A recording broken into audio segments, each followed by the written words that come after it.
Hi guys, this time I will show you how to make half text typography in simple steps. Let's look the same.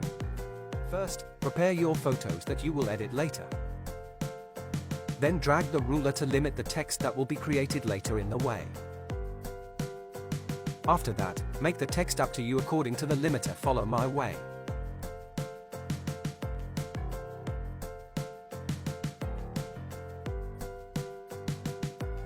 After that, copy the initial image by pressing the Ctrl+J button on your keyboard and drag it over the text.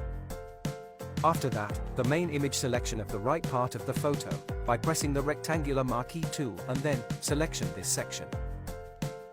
After that, to the copy image just click Select Clipping Mask to enter the image. Then click 2 times on the text to open the bleeding option window and select Drop Shadow.